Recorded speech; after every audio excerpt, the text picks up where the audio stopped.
Ahora vamos a exponer lo que vamos a denominar dialéctica perversa del poder.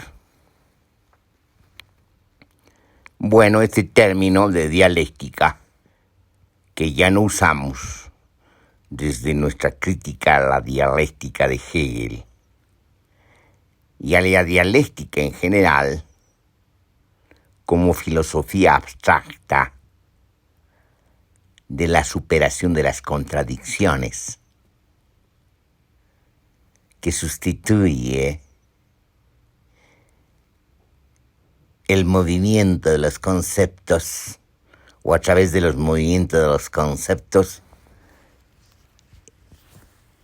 las dinámicas de la realidad efectiva. Por otra parte, sustituye también el movimiento de los conceptos, para volver a repetir eso, por un esquematismo dualista de la síntesis de las contradicciones. Bueno, ya habíamos criticado entonces la dialéctica y no lo usamos, y habíamos compartido desde hace un tiempo la crítica de Gilles Deleuze a esta concepción de la dialéctica, que en términos de la filosofía del Estado es la legitimación del Estado, que supone la superación de la síntesis política de la sociedad, que es el Estado, respecto al pluralismo caótico y abigarrado de la sociedad. Bueno, estas cosas son temas que hemos discutido hace tiempo, pero ¿por qué usamos? Precisamente por eso, por lo que es la dialéctica. Y decimos la dialéctica perversa del poder. Y obviamente está usada de manera metafórica, porque no vamos a usar precisamente la dialéctica para explicar el desenvolvimiento del poder. Lo que vamos a hacer precisamente es mostrar cómo funciona el poder de una manera dialéctica para supuestamente superarse. Entonces,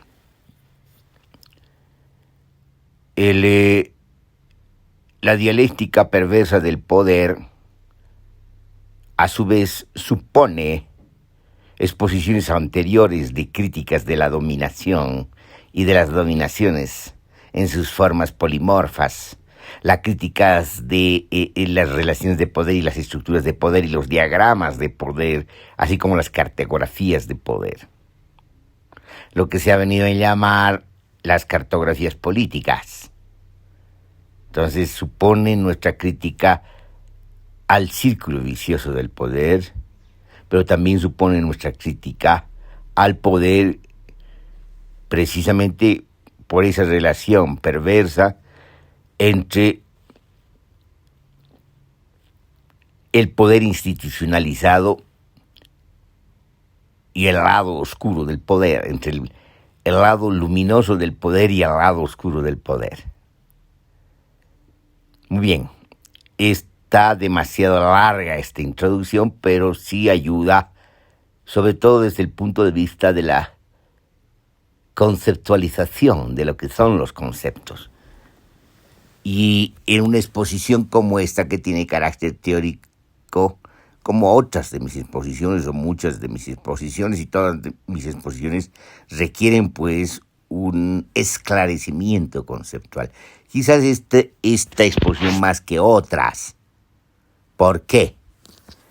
Porque estamos haciendo como también una evaluación crítica de nuestras propias exposiciones, de nuestras propias conceptualizaciones del poder, porque queremos ver sus alcances y sus límites y, digamos, sus falencias, por así decirlo, lo que faltaría para cumplir con lo que tiene que cumplir una explicación, con lo que tiene que cumplir una interpretación exhaustiva de este fenómeno que hemos llamado poder o acontecimiento del poder. Terminada esta introducción, comenzamos con la exposición misma, el contenido mismo de la exposición. ¿Cuál es el contenido de esta exposición? Otra vez es precisamente el poder como concepto, pero también la referencia del poder, la problemática del poder, que es la referencia del concepto del poder. Porque no podemos confundir, y varias veces hemos pretendido aclarar esto, que el lenguaje y por lo tanto el lenguaje en la cultura no sustituye la realidad efectiva, porque la realidad efectiva es sinónimo de complejidad y viceversa. Lo que pasa es que a través del lenguaje nombramos el mundo y a través del lenguaje nombramos la fenomenología del mundo, pero también a través del lenguaje nombramos las fenomenologías del planeta, para así decirlo, y del universo. Es decir, el lenguaje, y a través del lenguaje, y sobre todo del lenguaje teórico, nos ayudamos a esclarecer, a sacar a luz de la oscuridad lo que no conocemos. Es decir, estamos acudiendo a esa concepción griega,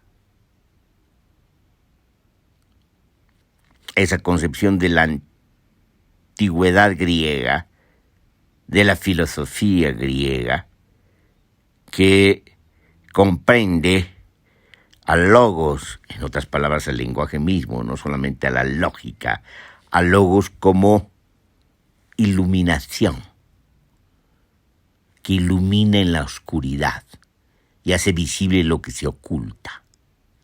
Bueno, estos temas de lo oculto, el lado oculto del poder, tiene que ver también, pues, con esa comprensión, esa apreciación de que algo se oculta y de lo que se trata es de conocer lo que se oculta.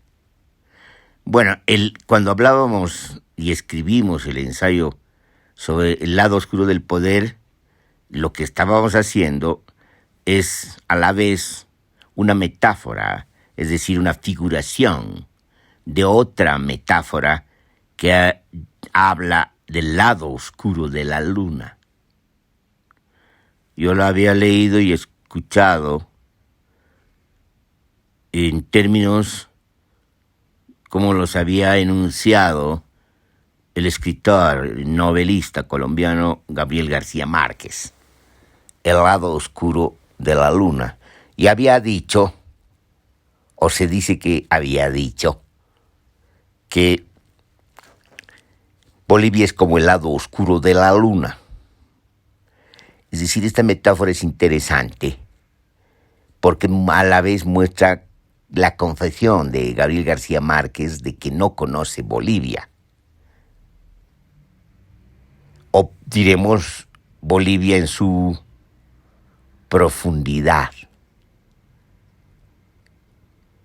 En algunos casos podría decir lo mismo respecto de Colombia, pero la metáfora es sumamente interesante porque sabemos que el lado oscuro de la luna es aquel lado que no podemos observar desde la Tierra, porque no está visible, está del otro lado, está opuesto a la luz solar y por lo tanto se oculta a nuestros ojos.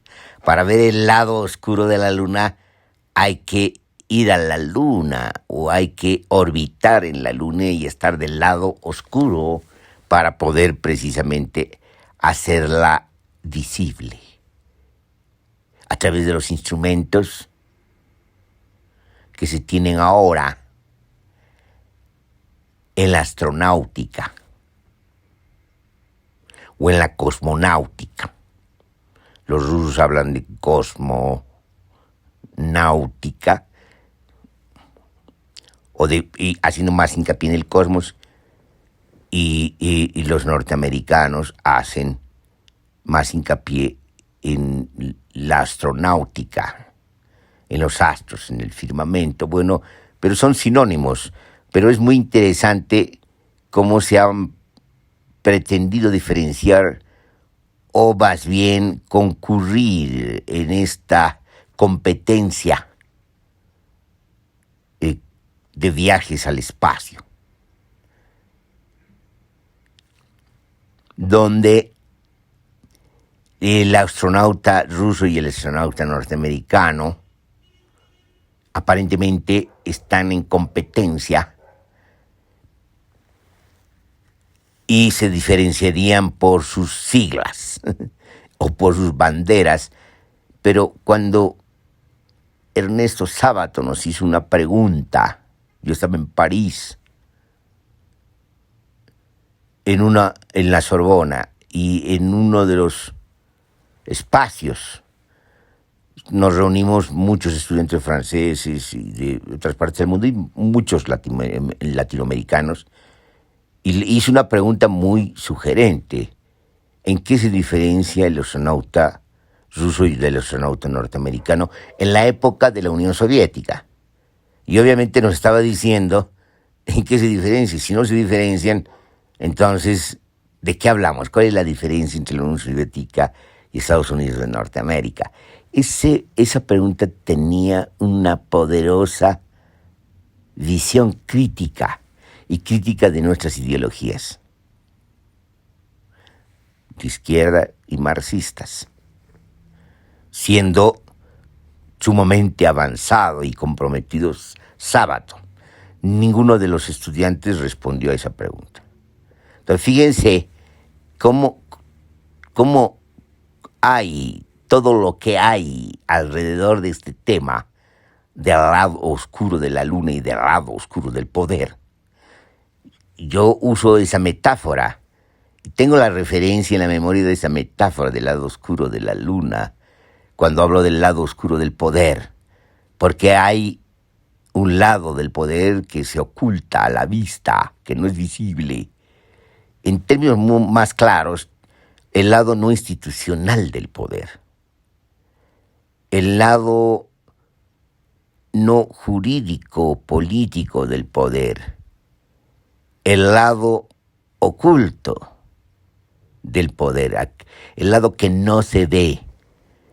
Y en ese sentido podemos decir, si hay reglas y estructuras que nos muestran el funcionamiento de las dinámicas del poder institucional, no son las mismas reglas y estructuras las que corresponden al lado oscuro del poder. Se supone que hay otras reglas y otras estructuras, aunque en muchos casos o en algunos hay analogías en las formas e inclusive en los contenidos. Sobre todo cuando pensamos en la dominación, porque el poder se refiere a la dominación.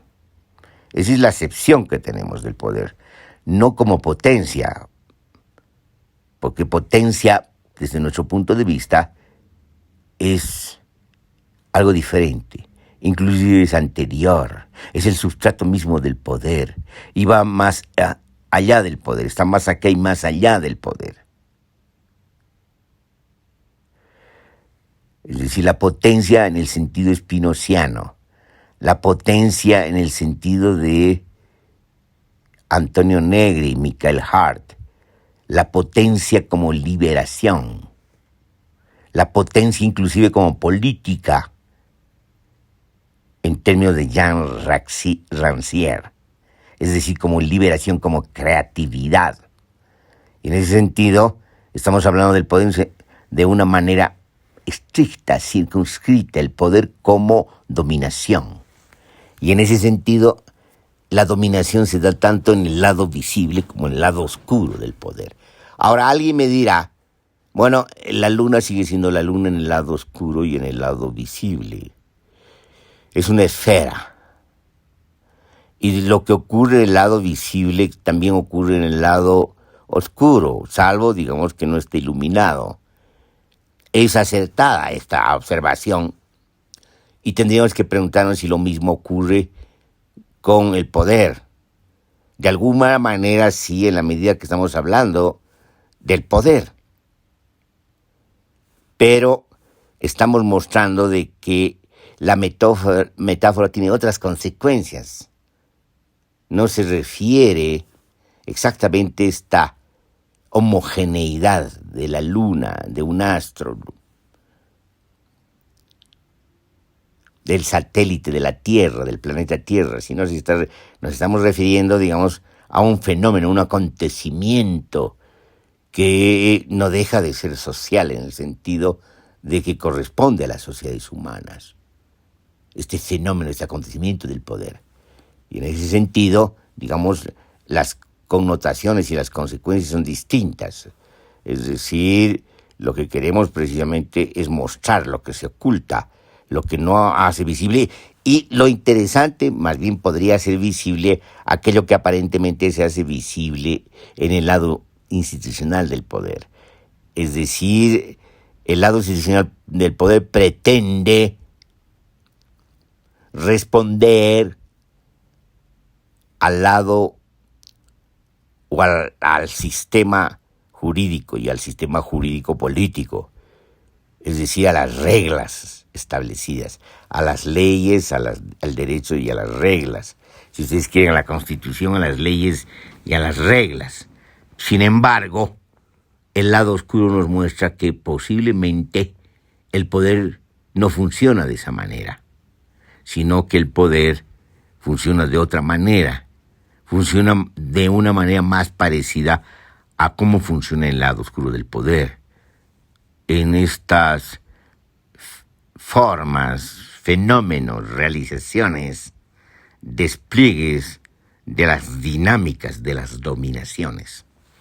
Entonces, es muy interesante el juego y las consecuencias del juego metafórico en términos, digamos, de la ayuda a una conceptualización mayor y esclarecimiento mayor sobre el poder. Fíjense, estos prolegómenos, porque siguen siendo prolegómenos conceptuales sobre el poder, nos están ayudando, digamos, a mostrar aspectos que no necesariamente se hacen evidentes y patentes cuando hablamos del poder, cuando teorizamos sobre el poder, cuando analizamos el poder, porque de alguna manera también el lenguaje, inclusive el lenguaje teórico, funciona de una manera mecánica, es decir, supone, y en ese sentido no se hace cuestión sobre estas consecuencias. Todo esto se parece obviamente a la deconstrucción de Jacques Derrida. En la medida que Jacques Derrida, en términos de la deconstrucción, lo que va a hacer es eso, de construir teorías, de construir textos, de construir lenguajes, y por lo tanto, en la medida que se produce esta deconstrucción, pasar de unas capas a otras, como en la cebolla.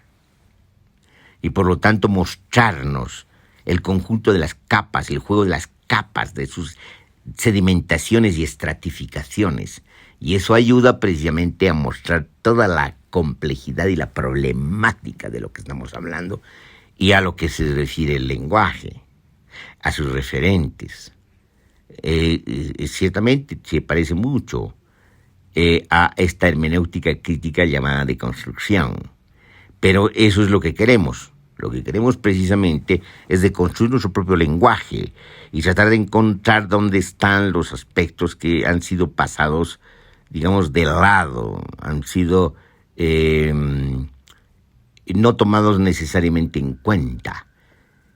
Sobre todo porque necesitamos esclarecernos cada vez más sobre el poder. Obviamente no solamente de una manera teórica, sino también de una manera empírica, para decirlo así, de una manera descriptiva y analítica. Pero la teoría sirve mucho precisamente para lograr también lo otro, para lograr, digamos, la ampliación de los campos de la experiencia, la ampliación de los campos empíricos, la ampliación de los campos de la experiencia. Entonces, ¿qué hay hasta el momento sobre lo que hemos dicho, sobre la evaluación que estamos efectuando, sobre esta deconstrucción, sobre la crítica del poder que hemos denominado círculo vicioso del poder, que es nuestra enunciación, nuestra teoría sobre el poder es el círculo vicioso del poder, para decirlo de una manera resumida. Y también es las tesis sobre el lado oscuro del poder. Entonces, ¿qué tenemos hasta ahora? ¿Cuál sería una de las conclusiones? Una primera conclusión que no sería la primordial, porque digamos lo primero no necesariamente la primordial, depende cómo ordenemos después la exposición. Una conclusión podría ser que entre el lado oscuro y el lado luminoso del poder se da, como hemos dicho al principio, como hemos titulado esa exposición, una dialéctica perversa.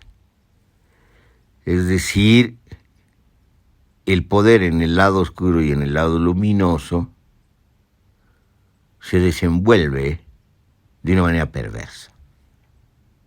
En un caso, en el lado luminoso, aparentando que funciona como Estado de Derecho, para decirlo de esa manera, y del otro lado, que funciona de una manera, si ustedes quieren, pragmática. Es decir, mostrando la diferencia entre la pretensión y el hecho.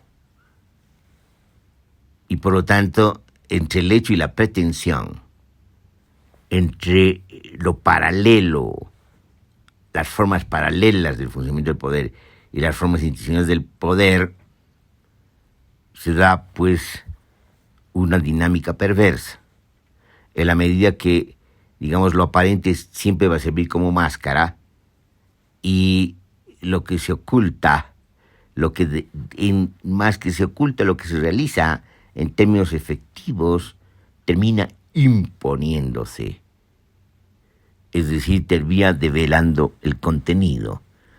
Y si nosotros nos acordamos de nuestras exposiciones sobre el círculo vicioso del poder y el lado oscuro del poder, vamos a ver que precisamente decimos eso, que en la etapa de la decadencia de la civilización moderna, en la etapa de la decadencia del sistema mundo moderno, en la etapa de la decadencia del sistema mundo capitalista, en la etapa de la decadencia de los estados-nación y del orden mundial, lo que ocurre es de que el lado oscuro del poder, si bien jugaba dualmente con el lado institucional del poder, a veces lo atravesaba. Ya en la etapa decadente no solamente lo atraviesa, sino que lo toma y lo controla.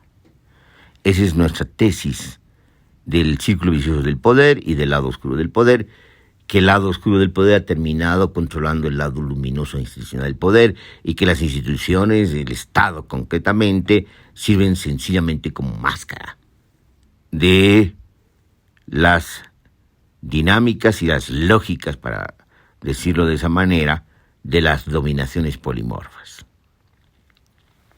Entonces, fíjense, ya es una conclusión importante esta, que posiblemente termine siendo también al final de la exposición en la conclusión primordial, porque estamos diciendo cosas fuertes sobre estas dinámicas del poder. Ahora bien, el círculo vicioso del poder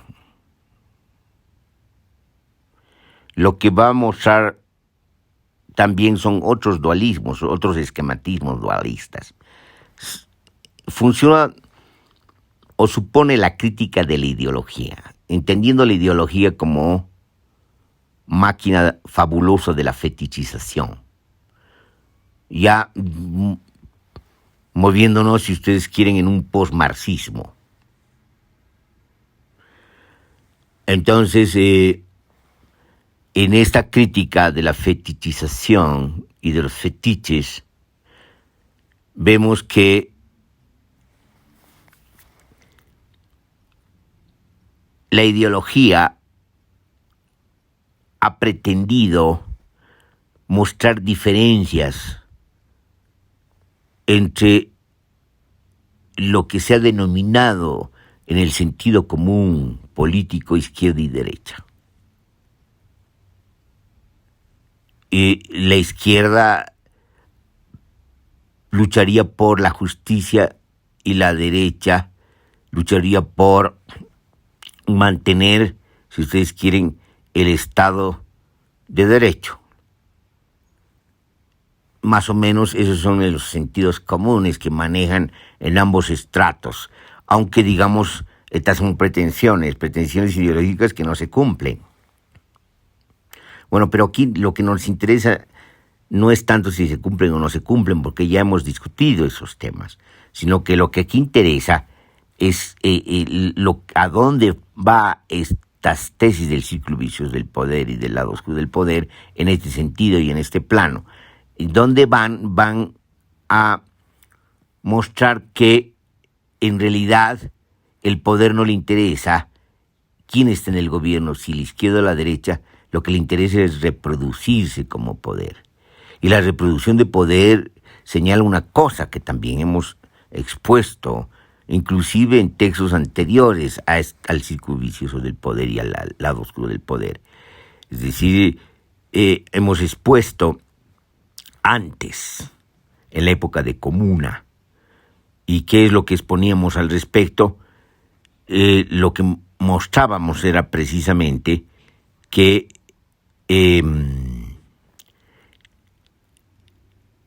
la izquierda y la derecha, en términos de oposiciones antagónicas, en realidad terminan siendo complementarias. Bueno, estas son aseveraciones ya del círculo vicioso del poder y del lado oscuro del poder. Y que suponen obviamente una crítica y una autocrítica de la izquierda y una crítica más pormenorizada de la derecha, y sobre todo una crítica al esquematismo dualista de izquierda y de derecha, que termina escondiendo la complementariedad de los enemigos, la complementariedad de los antagonismos. Lo que hemos dicho es de que los enemigos se necesitan. Si no hubiera el enemigo, ¿qué sería del enemigo? Es decir, si no existiera el enemigo, ¿qué sería del amigo? Entonces se necesita el enemigo para justificar la presencia del amigo. Y en este caso se necesita del enemigo para justificar la guerra. En una época la guerra santa, en otra época la guerra bélica en el sentido pleno de la palabra, y obviamente también la guerra política. Entonces,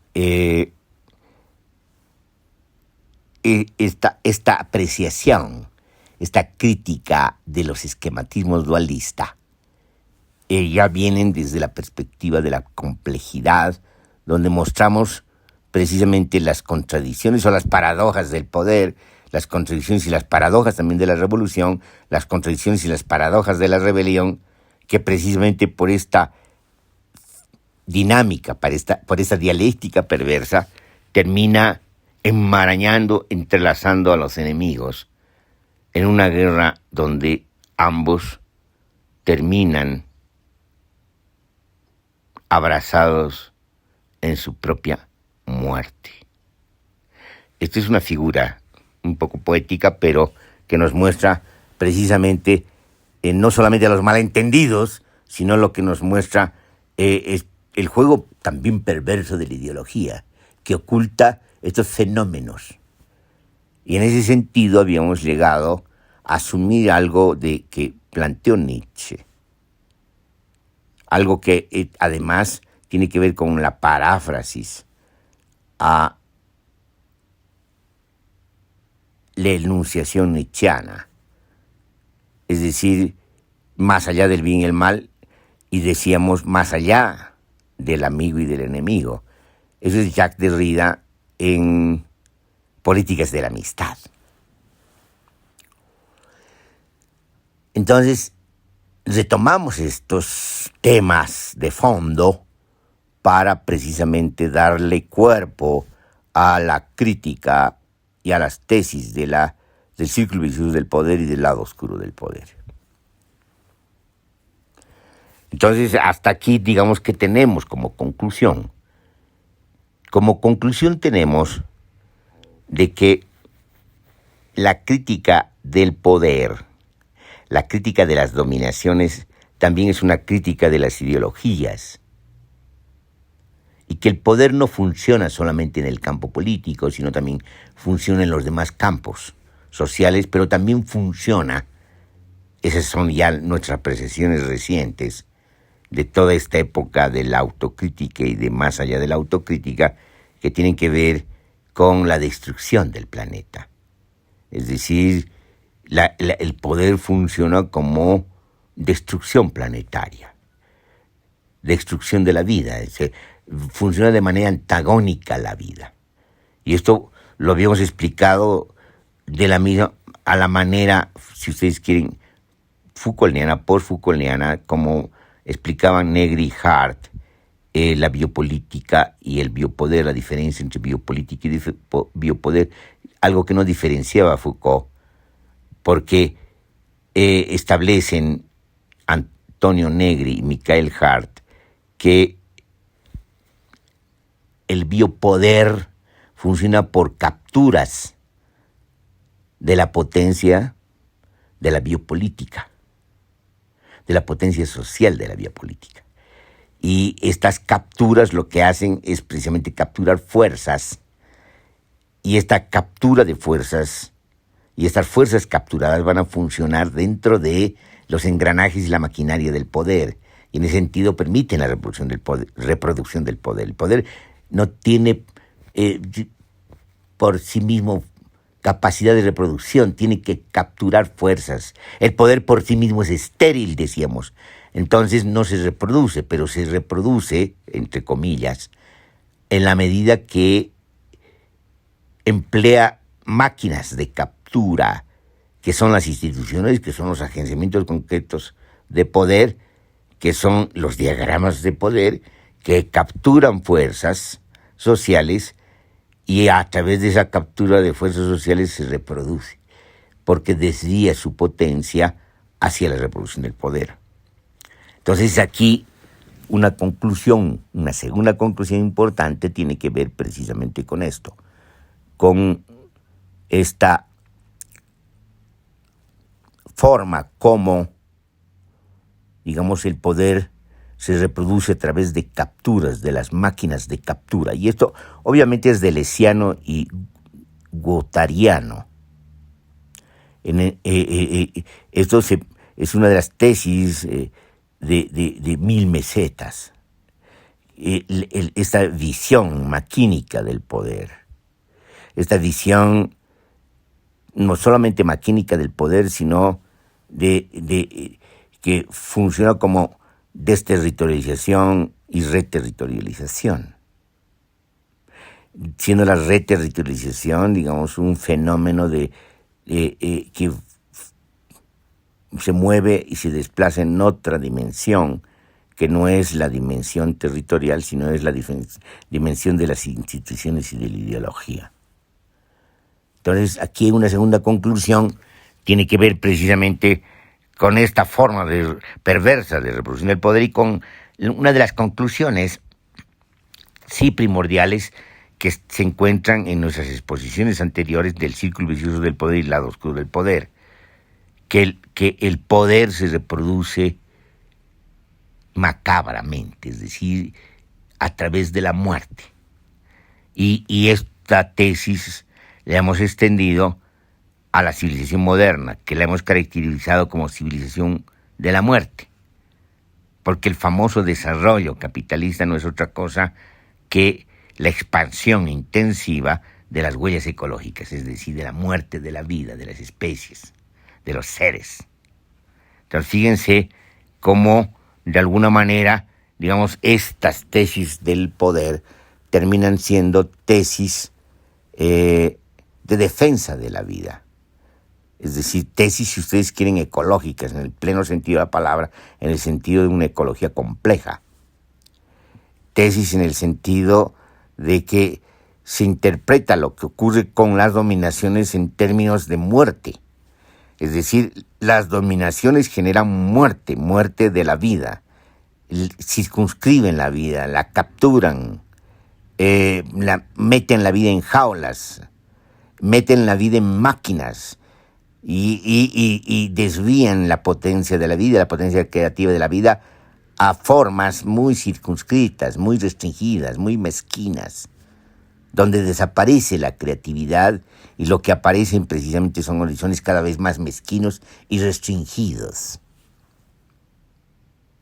Y en ese sentido podemos mostrar, pues, que hay una tercera conclusión, y una tercera conclusión que tiene que ver precisamente con la muerte de horizontes. Y la muerte de horizontes es la muerte de perspectivas, la muerte del porvenir. Si ustedes quieren, en términos mucho más específicos o mucho más circunscritos, la muerte del futuro. Sabemos que tenemos una concepción distinta del tiempo, que no es lineal, que no supone pasado, presente y futuro, que no supone solamente, como San Agustín y retomado por Ricoeur, se asume el presente presente, el presente pasado y el presente futuro, sino asumimos el tiempo, lo diluimos el tiempo en el tejido del espacio-tiempo, y de esta manera concebimos la simultaneidad dinámica, no el tiempo. Sabemos esto, pero aquí, digamos, la carga está en la metáfora, es decir, lo que se está aboliendo también es el porvenir. En otras palabras, en palabras mucho más precisas, la sobrevivencia de las sociedades humanas y obviamente la sobrevivencia de la vida en el planeta. Pero nosotros hemos aclarado varias veces que la vida puede continuar sin nosotros. La vida puede continuar más allá del ser humano. La vida puede prescindir del ser humano en la medida que el ser humano ha terminado convirtiéndose en algo peligroso, en un obstáculo para el desenvolvimiento creativo de la potencia de la vida. Bueno, tenemos 3 o 4 conclusiones que todavía no están ordenadas en su sentido de su primordialidad, ¿no ve? Aparentemente, hasta el momento, tienen el orden de la misma exposición. Todavía falta, digamos, auscultar más sobre las consecuencias hermenéuticas de las tesis vertidas en el círculo vicioso del poder y en el lado oscuro del poder. Todavía nos falta avanzar más en esta evaluación crítica de nuestras tesis sobre el poder y la dominación. Pero por razones de tiempo de exposición, con los instrumentos que utilizamos, vamos a quedar aquí y obviamente estamos planteando una serie de exposiciones al respecto de la evaluación crítica o la deconstrucción de nuestras propias tesis sobre el poder. Aquí terminaríamos esta exposición